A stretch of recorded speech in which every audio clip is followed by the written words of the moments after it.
Hello students, welcome to Sanju Physics classes. Today we are discussing about electric potential and capacitance. Okay, see here, electric potential.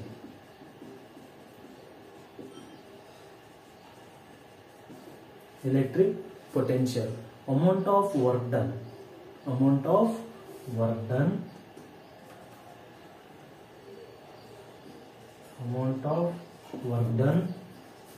bringing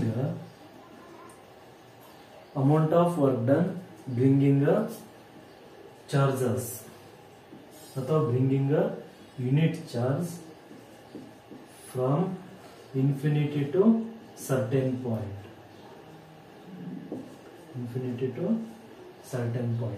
Electric potential ಅಂದ್ರೆ amount of work done bringing a unit charge ಅಂದ್ರೆ ಒಂದು unit charge ನ infinity point ನಿಂದ ಒಂದು certain point ಗೆ ತಗೊಂಡ್ಬರ್ಬೇಕ್ರಿ. ಇದಕ್ಕೆ process ಏನಂತ ಹೇಳ್ತೀವಿ ಅಂದ್ರೆ ಎಲೆಕ್ಟ್ರಿಕ್ ಪೊಟೆನ್ಶಿಯಲ್ ಅಂತೇಳಿ ಹೇಳ್ತೀವಿ. ಅಂದ್ರೆ amount of work done bringing a unit charge.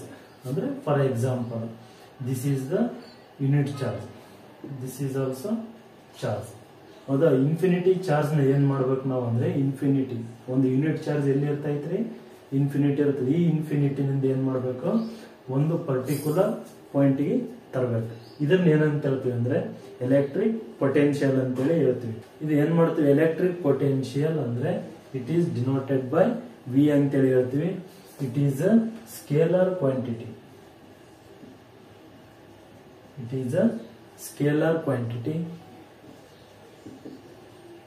SI unit is volt. SI unit is volt. It is denoted by V ಅಂತೇಳಿ ಬರ್ತೀವಿ. V is equals to work done divided by charge ಅಂತೇಳಿ ಬರ್ತೀವಿ. This is the electric potential. ಹೌದಾ, next electric potential energy. ಅದರಲ್ಲಿ ಏನಾಗ್ತದೆ ಅಂದ್ರೆ ಒಂದು unit charge ನ ಇನ್ಫಿನಿಟಿ ನಿಂದ ಒಂದು ಸರ್ಟನ್ ಪಾಯಿಂಟ್ ಗೆ ತರಬೇಕಾದ್ರೆ ಯಾವ್ದ್ರಿಂದ ತರ್ತೀವಿ, with the help of electric force ಅಂತೇಳಿ ಹೇಳ್ತೀವಿ. ಯಾವುದರಲ್ಲಿ, ಎಲೆಕ್ಟ್ರಿಕ್ ಪೊಟೆನ್ಶಿಯಲ್ ಎನರ್ಜಿನಲ್ಲಿ. ಹೌದಾ, amount of work done by electric force. ಏನ್ ಮಾಡಕತ್ತೀವಿ ನಾವು, ಎಲೆಕ್ಟ್ರಿಕ್ ಫೋರ್ಸ್ ನಿಂದ bringing a unit charge from infinity to certain point. ಅಂದ್ರೆ ಎಲೆಕ್ಟ್ರಿಕ್ ಫೋರ್ಸ್ ನಿಂದ ಒಂದು ಯೂನಿಟ್ ಚಾರ್ಜ್ ನ ಇನ್ಫಿನಿಟಿ ಪಾಯಿಂಟ್ ನಿಂದ ಒಂದು ಸರ್ಟನ್ ಪಾಯಿಂಟ್ ಗೆ ತಗೊಂಡ್ ಬರ್ತೀವಿ. ಇದನ್ನ ಏನಂತ ಹೇಳ್ತೀವಿ ಅಂದ್ರೆ ಎಲೆಕ್ಟ್ರಿಕ್ ಪೊಟೆನ್ಶಿಯಲ್ ಎನರ್ಜಿ ಅಂತೇಳಿ ಹೇಳ್ತೀವಿ.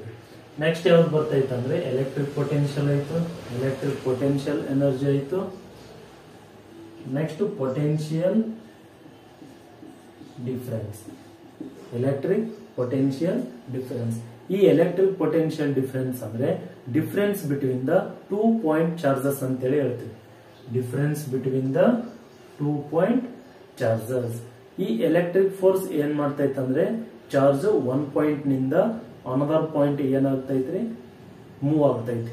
ಇದು ಯಾವ್ದ್ರಲ್ಲಿ ಆಗ್ತದೆ ಅಂದ್ರೆ ಎಲೆಕ್ಟ್ರಿಕ್ ಪೊಟೆನ್ಶಿಯಲ್ ಡಿಫರೆನ್ಸ್ ನಲ್ಲಿ ಆಗ್ತದೆ. ಯಾವ್ದ್ರಿಂದ ಆಗ್ತದೆ ಅಂದ್ರೆ with the help of electric force ನಿಂದ ಆಗ್ತೈತಿ.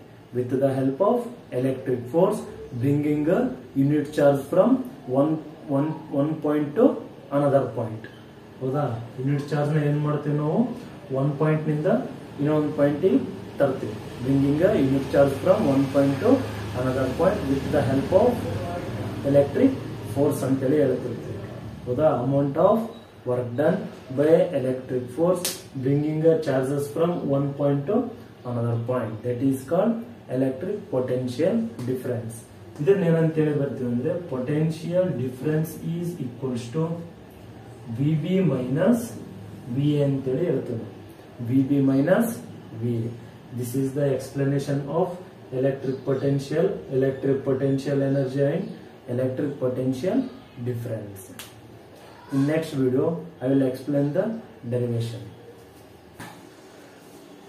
Okay, let us discuss about the electric potential due to a point charge derivation.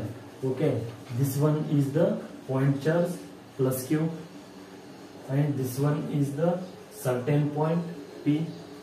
This one is infinity point or infinity charges. Although we are bringing a unit charge from infinity to certain point. ಹೌದಾ? Then distance between positive to P is R. Next distance between plus Q to this one is point is considering as n point. ಹೌದಾ? n point ಅಂದ್ರೆ ಏನಾಗ್ತೈತಿ? ಯಾವ direction ಅಲ್ಲಿ ತರ್ತೀವಿ ನಾವು? Bringing a unit charge from infinity point to towards the certain point. Andre direction will be like this. This point is moving towards the certain point. ಹೌದಾ? n point ಅಂದ್ರೆ ಏನಾಗ್ತೈತ್ರಿ ಇದು? q0 ಇದೇ ತರ ಏನಾಗ್ತದೆ? ಡಿಸ್ಪ್ಲೇಸ್ಮೆಂಟ್ ಹಾಕೊಂತ ಬರ್ತೈತೆ. ಡಿಸ್ಪ್ಲೇಸ್ಮೆಂಟ್ ಅಂದ್ರೆ direction ಈ ಕಡೆ ಇರ್ತೈತಿ. dx ಅಂತ ಹೇಳಿ ಹೇಳ್ತೀವಿ. ಮತ್ತೇನಿರ್ತದೆ? ಫೋರ್ಸ್ ಏನಿರ್ತದೆ? ರಿಪಲ್ಷನ್ ಇರ್ತೈತಿ. Positive always repulsion force. Repulsive force direction, that is F.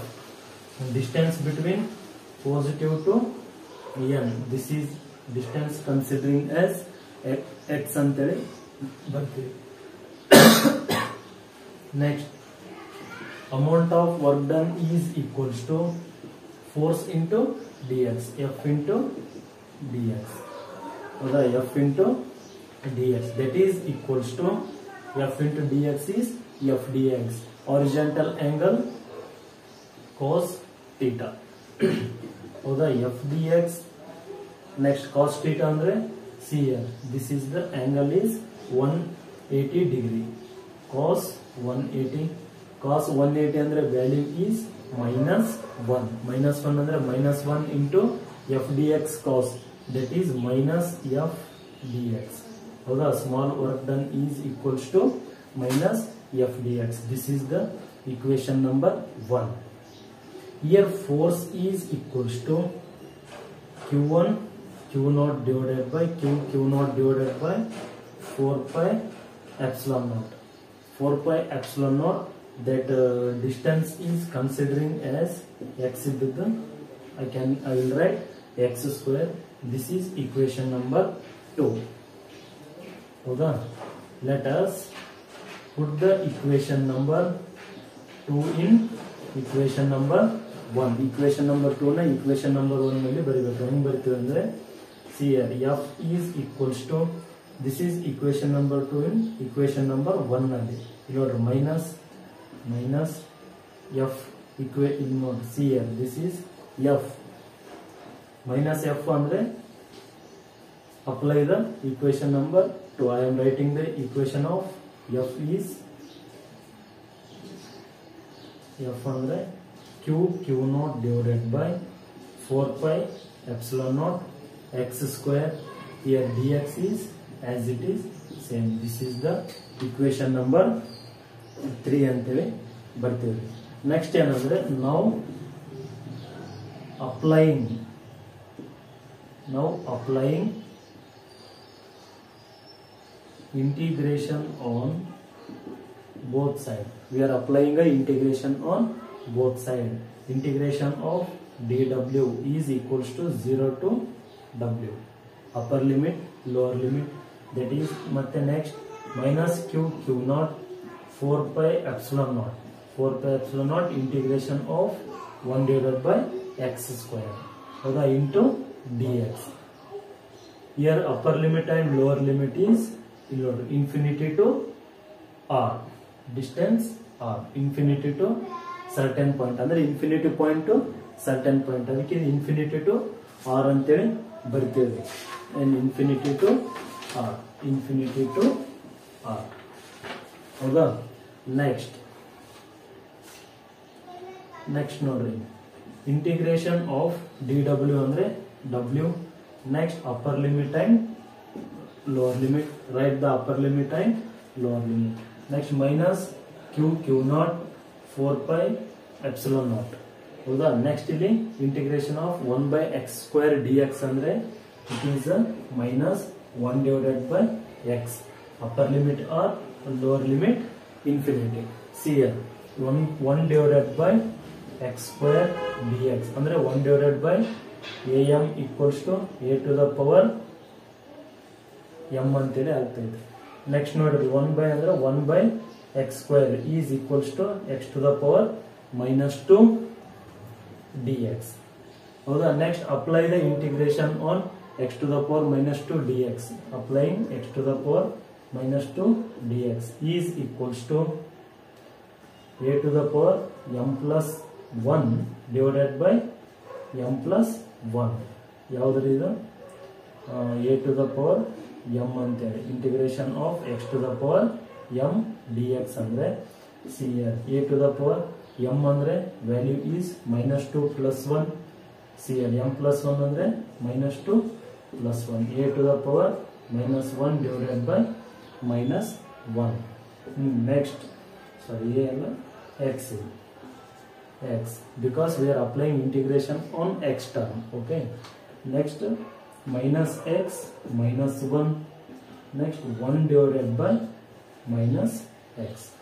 1 divided by minus 1 divided by minus 1 divided by minus x denominator nalli bandre plus x. So minus 1 divided by x. I written minus 1 divided by x.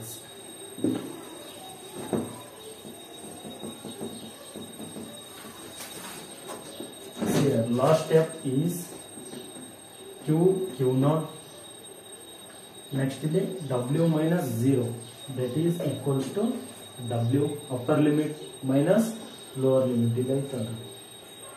Upper limit minus lower limit. Upper limit minus lower limit andre w, that is equals to q naught divided by 4 pi epsilon naught. 4 pi epsilon naught. I got minus 1 divided by x, that is r infinity. So next w is equals to minus into minus plus q naught divided by 4 pi epsilon naught 1 divided by x. See here r upper limit minus lower limit. ಇಲ್ಲಿ minus 1 ಐತೆ, minus into minus plus ಆಗ್ತಾ ಐತೆ. only 1 divided by or minus 1 divided by infinity. Upper limit minus lower limit. Next w is equals to q naught 4 pi epsilon naught or 1 divided by infinity, that is equals to 0. So remaining is 1 divided by r.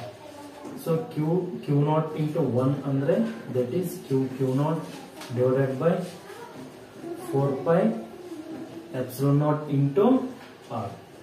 Okay, this is the equation of work done. This is the equation of work done. Next, applying electric potential equation, that is electric potential is equals to work done divided by charge or unit charge. So is equals to apply the work done equation q naught divided by 4 pi epsilon naught r into q naught cancel. So electric potential is equals to q divided by 4 pi epsilon naught r. This is the equation of electric potential due to a point charge. Okay, in next video I will with new derivation.